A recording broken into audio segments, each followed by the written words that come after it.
Family and fellow soldiers, I'm the Professor, and this is the Moment of Truth. As promised yesterday, this morning's briefing is going to be about Trump and Sneakergate. Now, it doesn't tell us anything that we didn't already know, though there is something that it seems few have considered. Alright, let's go ahead and get the most obvious point out of the way. Why is it that Donald Trump is talking to a black audience in the first place, even though they're so-called black conservatives, which as I've told you is an oxymoron, because a conservative is trying to hold on to something. And there's absolutely nothing about America, no period in this country's history, that is worth conserving for black people. But why is Trump sitting there talking to a black audience about this? Clearly, he's not trying to get black votes. He only won the 2016 election because black voters stayed home. The white media can make phony claims that black voters are switching to Trump all they want, but that's a lie, and they know it, which is why they've stopped pushing that canard in recent weeks. But Trump has been talking to a black conservative audience recently. Why? He's looking for black support. But as I just got through explaining, he's not doing it for his re-election, so what's his goal then? Well, if it wasn't obvious, he's trying to influence black jurors. He's being put on trial by no less than 3 black prosecutors, 1 in Georgia and 2 in New York. At least in Atlanta, he's going to have black jurors sitting on his trial guaranteed. They may not all be black, but a sizable number are going to be, so he's trying to soften his image with those prospective black jurors.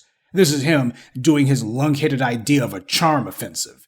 That's what this is about, at least as far as the whole, they're coming at me and 4 indictments. I think that's why they say the blacks identify with me. Yeah, the same way the black people identified with him when he was calling for the death penalty for the Central Park 5, right? But Donald Trump has been deciding that he's going to try to start his own shoe line, I suppose it is, and they're going to be gold sneakers. Now, of course, this is ridiculous on its face. If you look at the average Trump voter, these people don't walk for anything. They usually got them little scooters or what have you, but these people, they're not real big on exercise, unless you consider exercising your jaw at the buffet line to be a workout.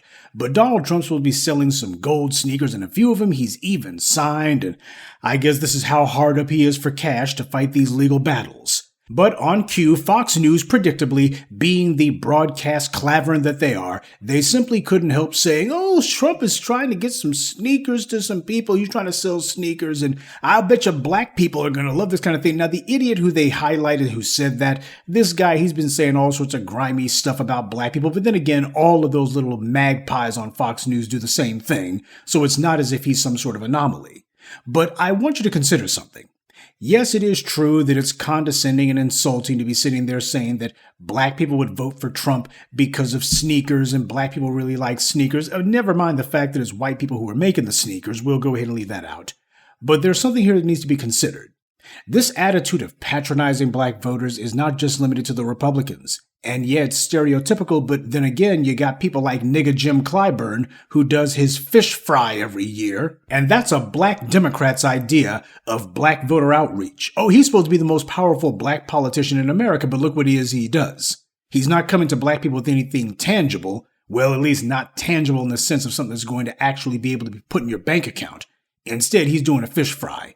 Because you know, black folks, you can just buy them off easy. Black people don't have any interest. We don't have any real concerns. There's nothing that matters to us. We certainly don't stand on principle for anything. At least that's the way that we are depicted. That's how our interests are actually just dismissed. Oh, these black folks, they don't actually want anything. Just give them some free food and you'll have them eating out of the palm of your hand. That's the kind of politics that you get from this Democrat, James Clyburn, America's favorite sharecropper. But that's how it works with these fools. And then you wonder why it is that you got Hillary Clinton. She'll be doing an interview with the breakfast schlubs talking about hot sauce. They come to us and that's the kind of stuff that they do. So as far as Trump's concerned, he's operating out of the exact same playbook. See, this is why it's not a victimless crime. Whenever you have the breakfast schlubs deciding that an interview is going to devolve into a shuck and jive session, or whenever it's time to talk about weighty issues, we always got to have some joking going on, some humor going on. No way. When talking to black audiences, it's supposed to be stone cold sober, no jokes allowed.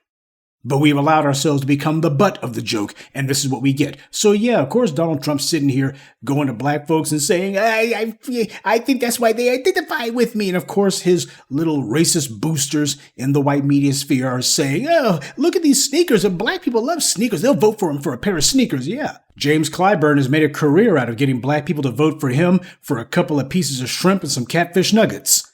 So why shouldn't Trump and the rest of the Republicans be doing the same thing? This is the danger that goes along with it. This is what's really going on here. Yes, it's insulting. And it's insulting because of the fact that we've allowed it to go on for so long.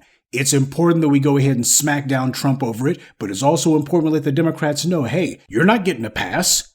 You got black folks who are going to be instituting a new normal. All of this plantation pork barrel politicking, that day is done. You come to black folks, you better come correct. But that requires us to enforce a code, okay? And there's nothing wrong with us making sure that we put our foot up Trump's behind. The dude's not offering us anything, therefore we don't owe him anything. Therefore, when he comes to us, he should expect for us to slap him in the face. Hell, you had Richard Spencer, the arch white supremacist fiend of our time, and he said that the alt-right wouldn't come into its own until after they disagreed with Trump. And this is a guy, he and his whole little gang, they were out there backing Trump to the hilt. Nobody boosted the orange man more than the alt-right, and yet they weren't going to abandon their psychotic goals just to support him. Their agenda was their own objective. Their agenda was not getting Trump into the White House or keeping him in power. Their objective was securing and maintaining their own. And they were not going to allow themselves to be handcuffed to Trump because sooner or later, whenever you get one of these little front men, inevitably his interests are going to diverge from whatever your group's interests are. And that being the case, if you decide to hitch your wagon to their star, if they decide to go off course, you're going right along with them. So that's what Richard Spencer was saying. Donald Trump is a means to an end, not an end unto itself. You call that political pragmatism. That's just being realistic. You got to give the devil his due on that one. But as black folks, we have to have an even more hard-nosed approach to our power. Coming up to black people with any sort of sneakers at all, that's a joke. Coming up to black people and saying, oh, I feel your pain. I don't care about you feeling my pain. My bank account doesn't care about your feelings. And you're not putting anything in the bank account, hence don't come up to me. All of these black conservatives, these guys, they're the ones who you also need to make sure when they start running around saying, well, this is why we should vote to switch to the Republicans. Really, are the Republicans offering us anything? Well, it's about individual effort and rugged individualism. Oh, to hell with that. When the Koch brothers, I'm sorry, there's only one of them left now, so it's the sole remaining Koch brother, and Harlan Crow, and Bill Ackman, and the rest of these racist, half-cocked billionaires, when these clowns show up and they start going to the Republicans, they're not talking about rugged individualism. They're not talking about get the government out of our affairs. Instead, they're saying, now, here's what we want the tax code to look like. Here's what we want our subsidies to look like. They're not giving campaign donations for free. They're giving it in exchange for the monetary value and the tangibles they're going to be receiving. That's how they operate. So these black conservatives, they're sitting here talking about how apparently black America is going to get the same results that these wealthy white racists get. And at the same time, though, black people do not do the things that these wealthy white racists do. How many lobbyists do black people have on retainer? How many times do you golf with this or that senator or this or that congressperson? How many of you have in-laws who are married to some high-ranking member of the government? How many of you have your little Saturday evening dinners with the president? See, this is what the big boys do. This is what the billionaires do. Black folks don't do those things at all. So, of course, we're not going to get the same results they get. And that's why black conservatism is not going to work for us. Because black conservatism, being a subsidiary of the Republican Party, only thing you get to do is you get to be a cheerleader for the GOP. Well, I ain't putting on no doggone skirt, and I'm not shaking any pom-poms, and I'm not giving a hooray for the GOP. Only thing I got is, what the hell are you doing for me? Oh, nothing? Then that's what I'm going to do for you. My big problem with Donald Trump is not his asinine little self-aggrandizing statements. His little lunk-headed, I am relating to all my blacks over here, I'm relating to them. That, of course, is disgusting and annoying, but it's not the part that's insulting. The part that's insulting is, at the end of the day, he showed up empty-handed. And if the only thing he's got in his hands are a pair of raggedy shoes made with authentic child slave labor somewhere in Asia that he's trying to sell to us, if that's the only thing he's got in his hands, then he can go ahead and kick rocks, and he can use his little phony gold sneakers to do it. Over here in the B1, we're not trying to run a fashion show. Black empowerment is not about styling and profiling. So you can file this one under yet another reason why it is the black voters are not going to be breaking for Trump. Two sides of the exact same coin, that's what Trump and Biden are. You got a couple of racist thugs who are having an argument about which one of them is going to be holding the whip over us. Because when you look at what Trump did, while he was in the White House, he made a couple of gestures. And it's always about the criminal justice system. It's never anything about what's going to be put in our pockets. It's always about, well, let's talk about crime here and some of these long freaking prison sentences we put on you. I'm not saying that kind of thing is meaningless, but what I am saying is you have not actually undone the damage that you have done. You don't get to do a couple of gestures and make sure that the camera's there. Always the camera's got to be there. You don't get to sit there and do that and say, oh, look what I did for you. If you rob my house, and then what you do instead is you say, well, some of the stuff that I robbed from your house, here's one or two minor items that I ran off with, one or two minor things that I pilfered from your home. By the way, they're a little the worse for wear because I was kind of being hard with them while I had them. But here you go. No hard feelings, right? You haven't done right by me if that's what you're doing. You not only owe me what it is that you stole from me, you now also owe me compensation for having robbed me. You want to make a big deal about Sneakergate, make a big deal about that. Of course, the GOP are up to their old tricks. They don't have any other tricks in the playbook. Of course, they're going to be racist as hell. That's their brand. That's who they are. But the problem happens to be you see the Democrats doing a similar variation on the exact same theme. What exactly is the difference between Joe Biden saying, I think black voters identify with me because of the fact that I've been indicted. I've had trouble with the law, so black voters, they identify with me. What's the difference between that and Joe Biden saying, if you can't decide whether or not to vote for Trump or not, then you ain't black?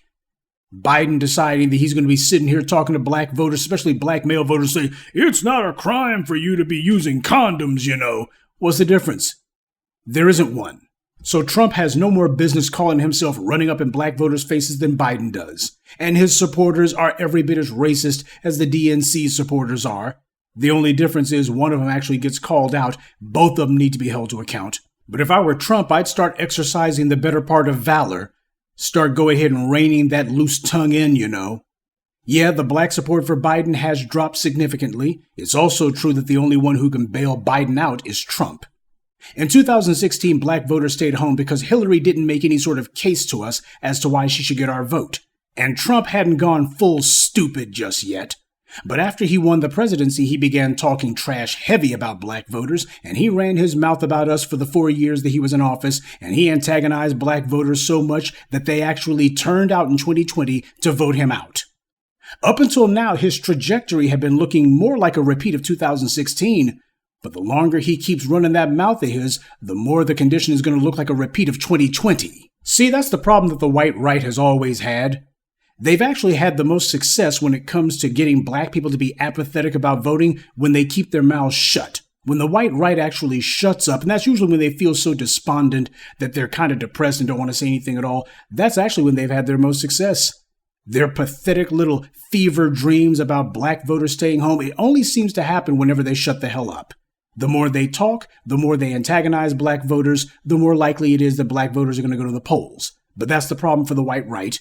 They want to have their cake and eat it too. They want to be able to go ahead and talk their trash, be racist as hell, just be inflammatory with the anti-black racism, and then think that people are not going to respond to it. Just goes to show, no cure for stupid.